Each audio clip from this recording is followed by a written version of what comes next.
여러분 안녕하세요. 고성준 목사입니다. 훈민복음 세상을 깨우는 말씀을 통해 저와 함께 스가랴서를 공부하며 하나님을 더욱더 깊고 친밀하게 만나는 시간이 되었으면 좋겠습니다. 저 오늘도 귀한 세 분이 함께 자리해 주셨습니다. 모두 환영하고 모두 반갑습니다. 안녕하세요. 우리가 지난 시간에 스가랴서 개요에 대해서 살펴보면서 성전 재건이 무엇인가 하는 이야기를 좀 나눴습니다. 자, 성전 재건이라고 하는 것은 건물에 대한 이야기 이전에 우리 마음에 대한 이야기라고 하는 것을 나눴죠. 성전은 물론 보여지는 건물이지만 그 건물을 짓는 과정을 통해서 그 안에 어떤 마음을 가지게 되는가 하는 것이 진짜 메시지다 하는 말씀을 살펴봤습니다. 자, 스가랴서 오늘은 1장 말씀을 살펴볼 텐데요. 스가랴서의 배경은 지난주에 말씀드렸듯이 16년 동안이나 멈춰있던 성전 재건이 다시 시작되는 얘기입니다. 자, 스가랴서 전반부는 하룻밤에 본 8개의 환상 그리고 이어지는 대제사장 여호수아의 대관식 이렇게 전반부가 이루어져 있는데, 자, 오늘은 그 중에서 첫 번째 환상을 좀 살펴보려고 합니다. 먼저 우리 성경을 좀 읽어볼까요?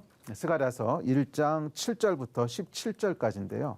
우리 같이 읽을까요? 자, 시작.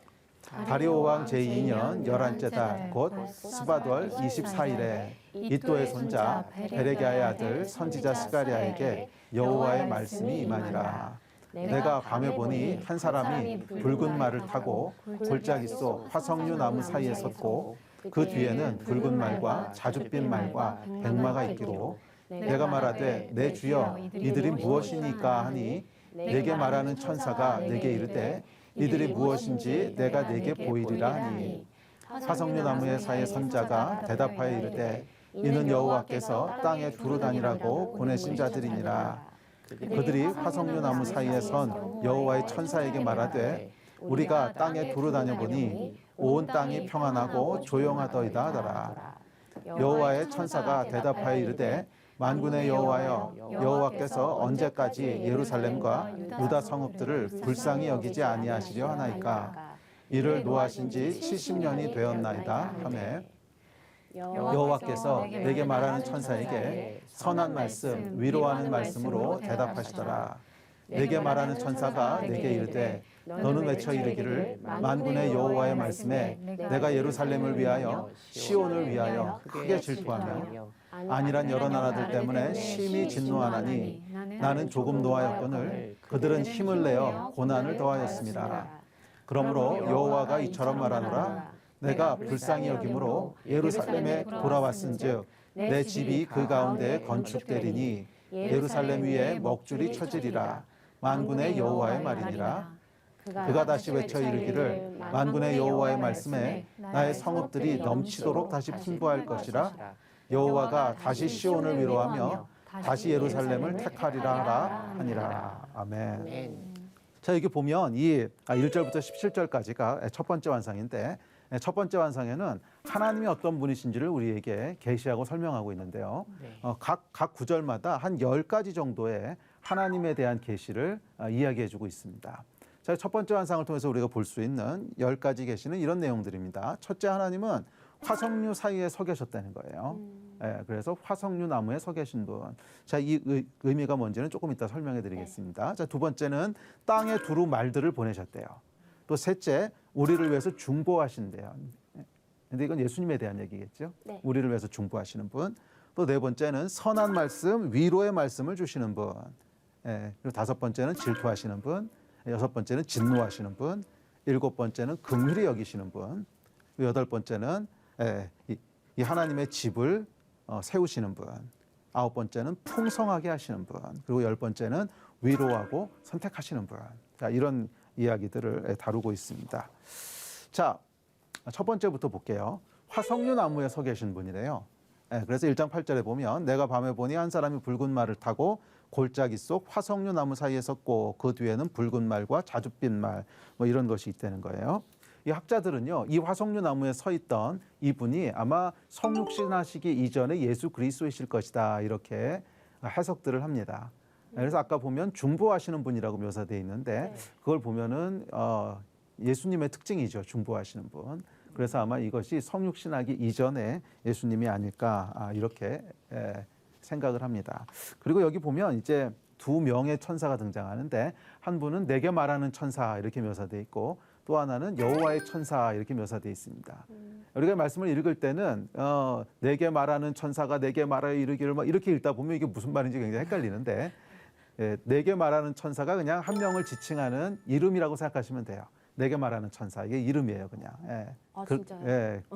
그렇게 이해를 하시면 읽기가 훨씬 편하실 거예요. 그게 뭐 그 천사의 이름이라는 게 아니라 이름처럼 우리가 이해를 하면 이름처럼 이해를 하면 읽기가 훨씬 편하시다는 거예요. 그래서 내게 말하는 천사가 이르되 그럼 천사 1이 나한테 말한다는 거구나. 또 여호와의 천사가 천사 2가 지금 어떻구나. 이렇게 이해하시면 읽어내려갈 때 이해가 좀 쉬워요. 자, 그래서 천사 중에 내게 말하는 천사라고 하는 천사가 등장하고 여호와의 천사가 등장하는데 이 여호와의 천사가 이 처음에 나오는 화석류 나무 사이에 서신 분입니다.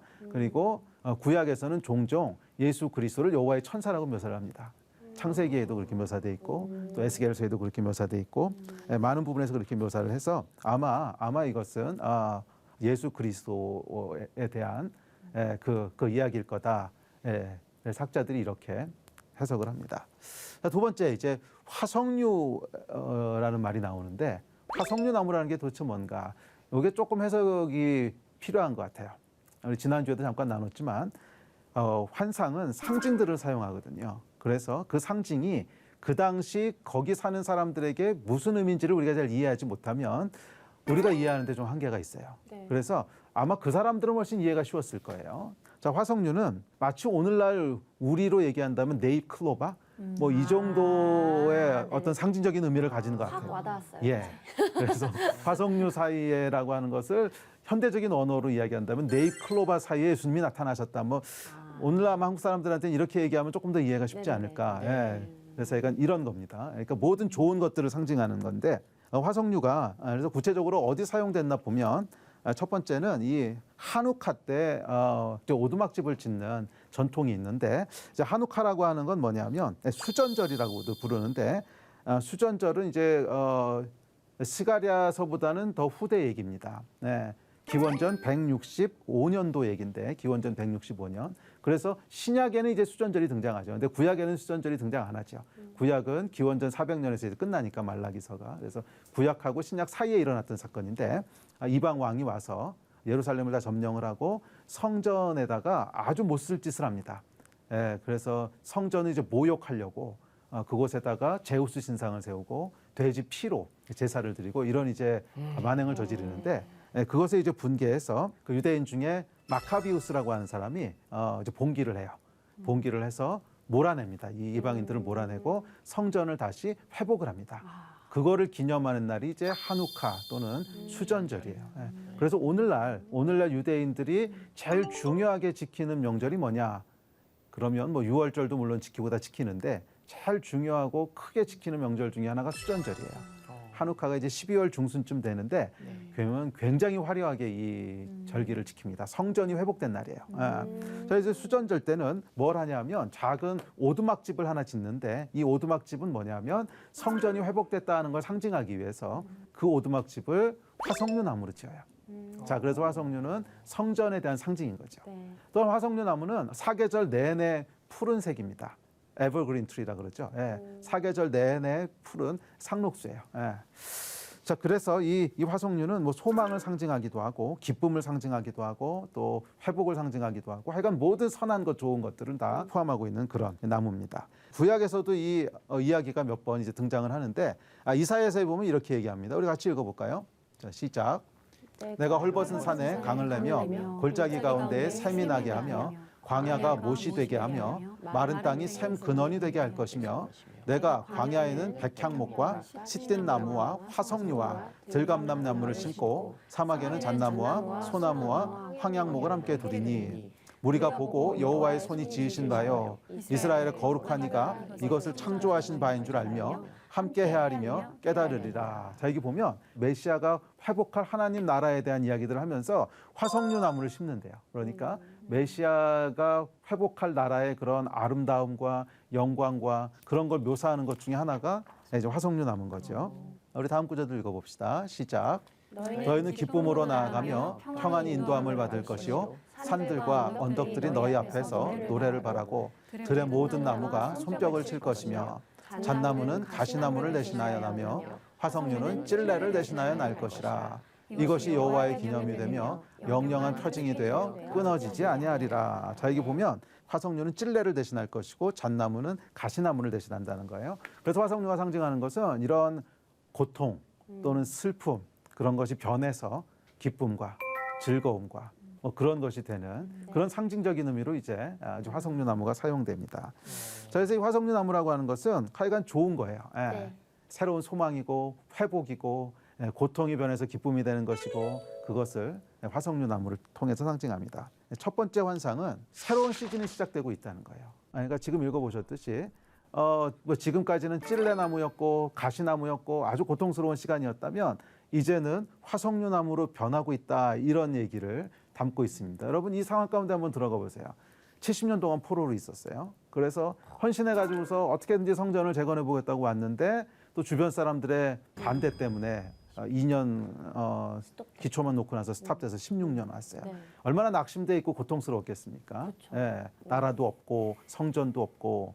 예, 그런데 화석류 나무가 딱 보여지면서 이제 새로운 시즌이 시작되는 거야. 지금까지는 찔레나무였고 지금까지는 가시나무였고 너무 힘든 그런 시간들이었지만 지금은 이제 새로운 시간이 시작될 거야. 그러면서 소망의 메시지를 전하는 거예요. 네잎클로바 뭐 그런 이미지가 비슷한 거죠.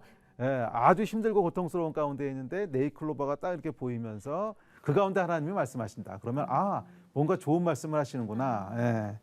이제 그렇게 인식할 수 있겠죠. 네네네. 그래서 사실은 이런 환상에 있어서 컨텍스트가 참 중요해요. 어떤 배경으로 하나님 나타나시는가. 그렇죠. 그러니까 화석류 나무를 배경으로 나타나실 때는 분위기가 읽히는 거죠. 좋은 말씀하시는 거구나, 이렇게. 그런데 만약에 그 사람도 그렇지 않습니까? 사람도 만나자고 해놓고 아주 어둠침침한 지하실에서 만나는 것과 만찬을 이렇게 차려놓고 만나는 건 다르잖아요. 이렇게 만찬을 차려놓고 만날 때는 좋은 얘기하는구나, 이렇게 인식하지만 시커먼 데 들어가서 만나면 이거 오늘은 날이 안 좋구나, 이렇게 느끼듯이 뭐 비슷한 거예요. 하나님께서도 화석류 나무 사이에서 나타나셨을 때는 뭔가 희망과 소망과 좋은 얘기를 하시는 거구나, 그것을 이제 보여주고 있습니다. 자, 그래서 이 컨텍스트가 중요한데, 자, 어쨌든 간에 이 화석류가 보여주고 있는 상징적인 의미는 새로운 시즌이 시작된다는 거예요. 지금까지는 너희가 고통의 시간이었고 힘든 시간이었지만 이제는 시즌이 바뀔 거야. 아멘. 아멘. 네. 기쁨의 시즌이 될 것이고 소망의 시간들이 될 것이고 풍성해지는 시간이 될 것이고 그런 얘기를 해주는 것이 화석류의 상징입니다. 네. 그래서 뭐 저희도 꿈의 화석류 나무 한번 봤으면 좋겠어요, 그죠? 완전 좋죠. 네, 그럼 하나님께서 우리 인생 가운데 새로운 시간을 시작하신다고 하는 그런 사인이 되겠죠. 자, 특별히 이분이 그 붉은 말을 타고 왔다고 되어 있는데, 붉은 말은 피에 대한 상징이죠, 죽음. 그러니까 예수 그리스도에 대한 상징이겠죠.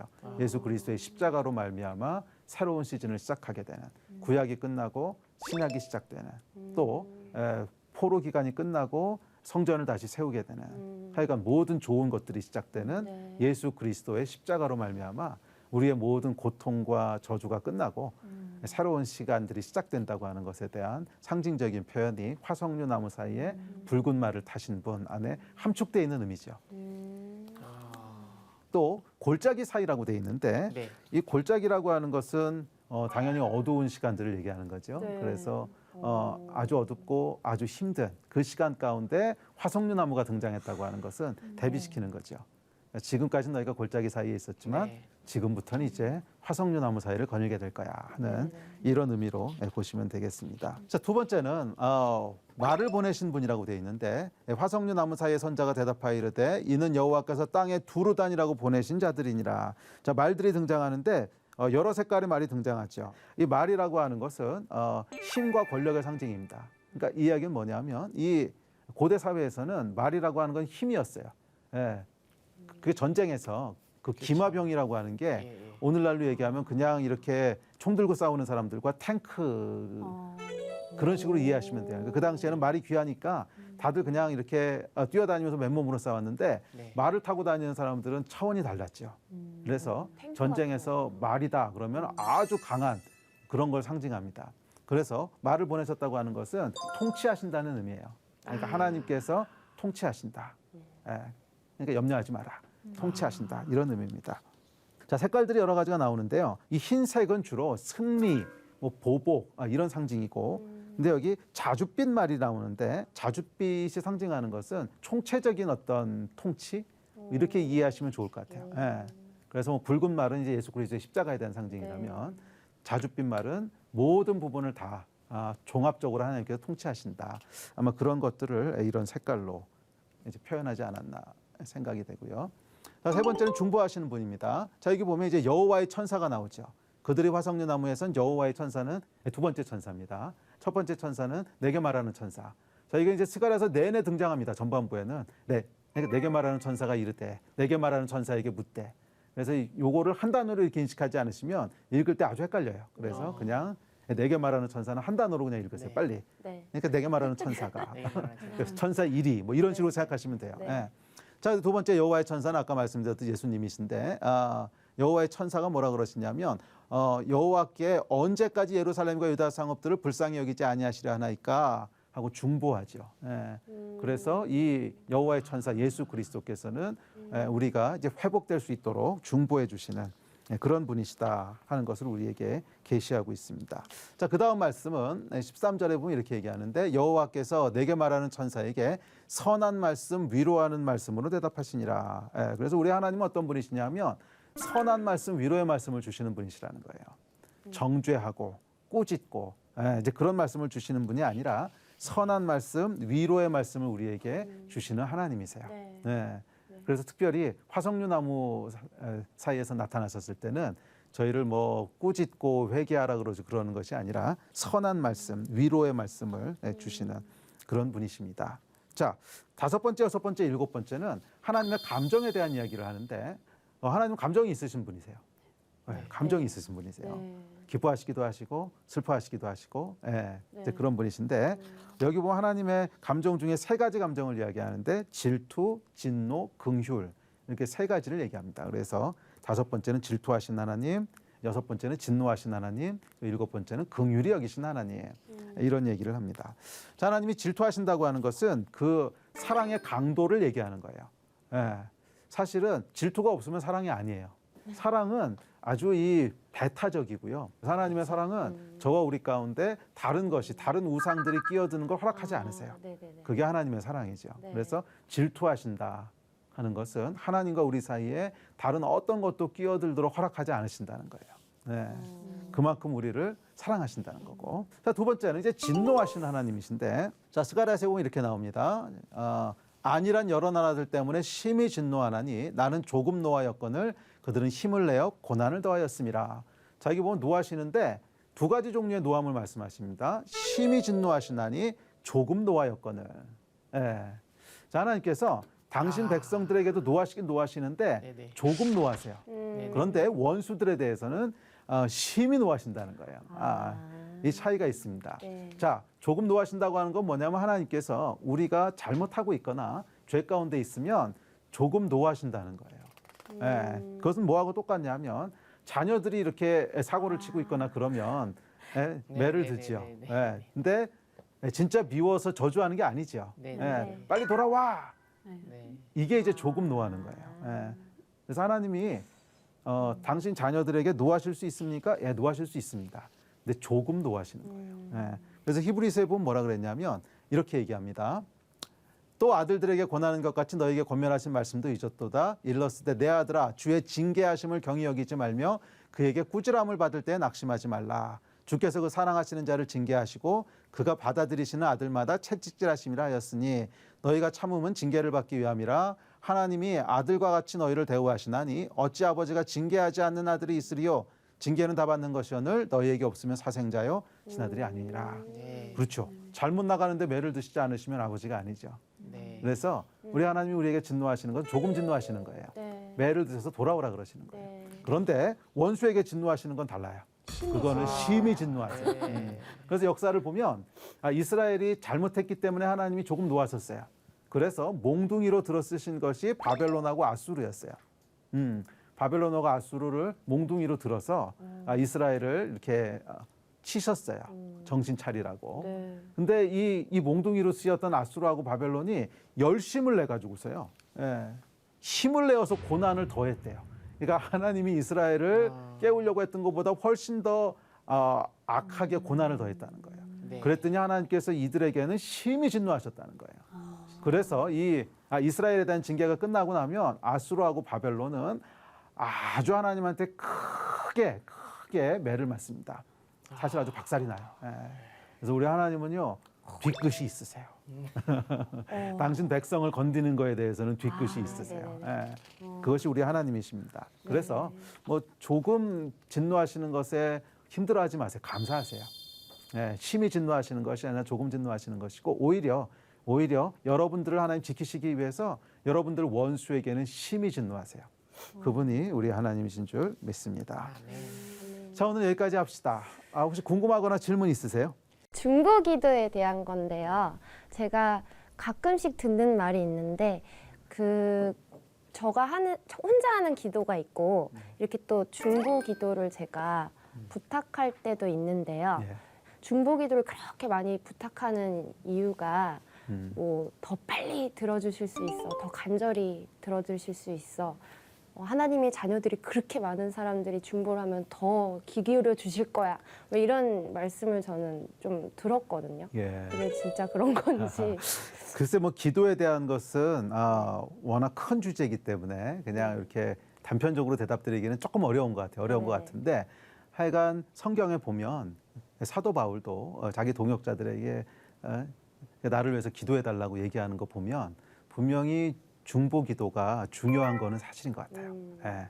그리고 내가 혼자 기도할 때도 물론 하나님 들으시지만 네네네. 함께 합심해서 기도할 때는 조금 다른 것 같아요. 조금 다른 차원으로 하나님 응답하시고 조금 다른 차원으로 이렇게 역사하시는 건 사실인 것 같아요.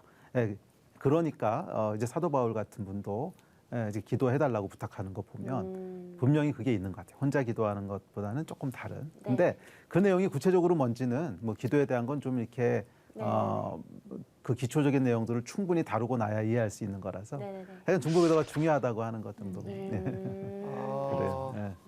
저는 개인적으로 성경 말씀을 읽거나 또 이렇게 말씀을 들을 때 그 상황 속에 제가 그 시대에 살았던 사람이라는 감정이입을 좀 해서 들으면 훨씬 제가 느끼는 바가 좀 있어서 오늘도 좀 그렇게 생각을 해봤어요. 근데 지금 이제 제가 이스라엘 백성 중에 한 명이라고 생각을 해보면 16년 동안 멈추었던 이 성전 재건을 내가 본 환상을 얘기함으로 그 말에 순종함으로 사실은 성전이 지어진 거잖아요. 그렇죠. 저는 그런 생각했어요. 지금 이 시대에도 계속해서 스가랴 선지자 같은 훌륭한 목사님들의 말씀들이 이어지는데 내가 과연 이 말씀을 받아들여서 순종할 수 있는 준비가 되어 있느냐. 그것이 이 성전의 재건과 연결이 된다는 생각 때문에 저는 사실 오늘 말씀 주신 그 주인공인 스가랴보다 그 말씀에 16년이 멈춰있던 그 성전을 재건한 그 수많은 이스라엘 백성들의 관점에서 좀 이야기를 봤습니다. 들었습니다. 아멘, 아멘. 네, 아주 좋은 것 같습니다. 사실은 스가랴를 통해서 말씀하신 것을 백성들이 들었듯이 우리도 들어야 되는 거니까 그 관점에서 듣는 거 아주 좋은 것 같아요. 그리고 반응하면 우리 안에도 하나님 성전을 재건하실 것이고 그 일을 통해서 하나님이 우리에게 주시려고 하는 복들과 풍성함들이 다 누려지게 될 줄로 그렇게 믿습니다. 네, 수고 많이 하셨고요. 오늘 강의는 여기까지 하고 이어서 다음 주에 살펴보도록 합시다. 하여간 하나님 안에서 성전을 세워가시고 믿음으로 승리하시고 그 말씀에 순종하시고 그래서 하나님이 주시는 복을 다 누리시는 그런 여러분 되시기를 소망합니다. 감사합니다. 감사합니다. 네, 수고하셨습니다.